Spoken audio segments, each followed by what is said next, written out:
அம்மாட்ட கொடு. இங்க வச்சுக்கோ. டான்ஸ்.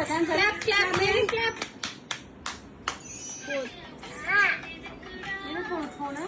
எதுக்கு உனக்கு யூடியூப்? இதுக்கு முன்னாடி பார்த்து பழக்கமே இல்ல, புது பழக்கமா? நோ போன் மேகனாரியா. அம்மா